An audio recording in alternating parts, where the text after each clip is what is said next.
Mobil Camry masuk dengan keluhan indikator AFS berkedip dan lampu tidak bisa ngangguk-ngangguk. Pas dicek ternyata masih bisa tengok-tengok. Wah, kenapa ya? Halo Sobat Otomotif, Sobat Montirpedia dimanapun Anda berada. Bertemu lagi dengan saya Septa Pamungkas, trainer dan technical support dari Bengkel Auto Service, bengkel CBU yang sudah eksis sejak tahun 79.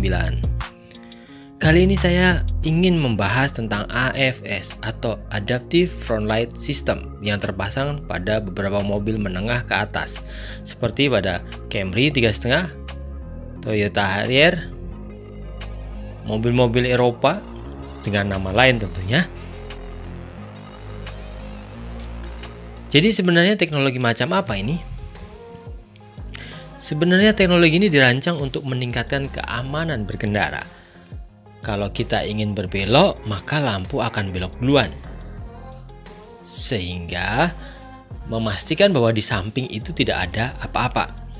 Atau paling nggak ketika kita belok kita nggak kaget karena di sebelah mobil ternyata ada sesuatu. Kemudian juga ada fitur yang adaptif. Ketika kecepatan cukup tinggi, lampu itu akan menyorot lebih jauh. Pertanyaannya bagaimana bisa? Pada lampunya dilengkapi dengan motor yang bisa menggerakkan reflektor lampu kanan, kiri, atau naik turun. Nggak semua sih, karena tergantung mode dan teknologinya. Contohnya yang saya sebutkan tadi, kalau teknologi di mobil lain yang memiliki nama cornering light, prinsipnya sama, cahayanya bisa belok, tetapi pada sistem ini tidak menggunakan motor, tetapi hanya menyalakan lampu yang reflektornya menyamping. Kalau yang adaptive cornering light mirip seperti AFS. Ya, ada lagi nggak sih nama-nama lain, misalnya di Mercedes, misalnya di Mazda? Silahkan Sobat Oto komentar kalau sudah nemu nama lain dari merek-merek lain. Oke Kak, semoga sudah ada gambaran tentang teknologi ini.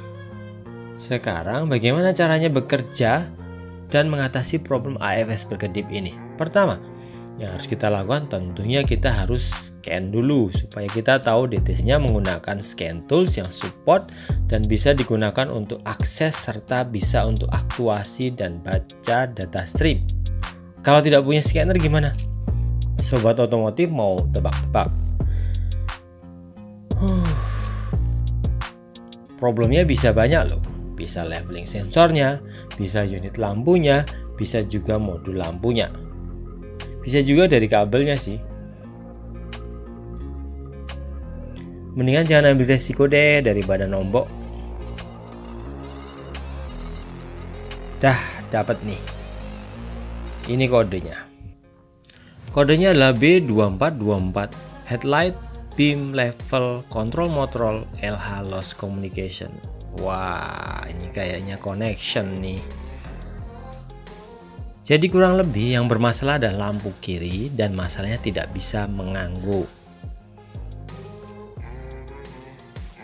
Kalau yang saya lakukan saat ini ya saya akan aktuasi.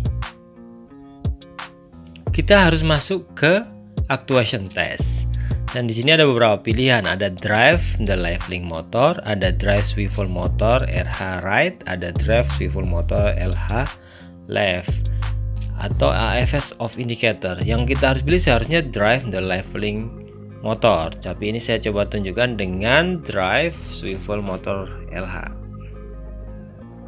Kenapa? Ya karena itu tadi ada problem jadi nggak bisa naik turun. Jadi yang bisa saya tes hanya yang kanan dan ke kiri. Nah selanjutnya gimana? Memang harus ada bayangan sistemnya. Paling nggak kita punya wiringnya. Ya minimal punya skemanya lah. Tapi yang pertama dan utama adalah cek dulu apakah lampunya sudah dirubah-rubah atau belum. Periksa fisik dan tanya ke pelanggan. Jangan-jangan sudah ditambahin relay, sudah diganti dengan lampu yang macem-macem. Seperti kemarin saya yang ngalamin di mobil lain ya. Dia udah rubah-rubah, akhirnya ada DC dan wah problem deh buat balikinnya. Nah kebetulan mobil Camry ini menggunakan motor penggerak pada lampunya. Jadi yang bisa kita pastikan adalah rangkaiannya bagus atau enggak. Cari dulu letak motornya yang menggerakkan untuk naik dan turun. Apakah pada rangkaian itu ada kotor, kendor, atau problem lainnya. Atau mungkin juga kabelnya ada yang digigit tikus atau putus, atau karena hal yang lain, mungkin juga pernah dibongkar orang, atau bisa juga karena pernah tabrakan. Oke, bisa juga kita cek masanya. Saya pernah ngalamin di Harrier, bukan, di Lexus ya, Lexus RX 270 itu masanya kendor di sebelah, di bagian bawah ruang kemudi. Itu masanya terhubung tapi bautnya nggak terlalu kenceng, jadinya AFS-nya problem. Bisa juga leveling sensornya ada problem, kan letaknya di bawah, bisa juga kotor dan lain-lain. Itu menyebabkan lampunya nggak bisa adjust naik turun. Tapi kan tadi voltcode-nya udah jelas bahwa problemnya adalah dari motor untuk yang naik turun ya, lost communication. Oke, setelah hasil pemeriksaan dan ini hasilnya. Setelah ini diperbaiki, hasilnya lampu kiri sudah ngangguk-ngangguk dan sembuh. Jangan lupa setelah itu harus hapus riwayat DTC dengan scan tools lagi, bukan dengan cabut aki ya. Karena sistemnya tadi kan sudah ditunjukkan di Camry ini memiliki banyak sekali kontrol unit yang tadi terhubung. Oke, saya tunjukin lagi deh jumlah kontrol unitnya. Ini ada sekian banyak. Sebaiknya dihapus dengan scan tools. Gimana Sobat Oto? Ada gambaran tentang teknologi AFS ini? Jika masih ada pertanyaan, silahkan komentar di bawah. Sampai ketemu, salam kunci.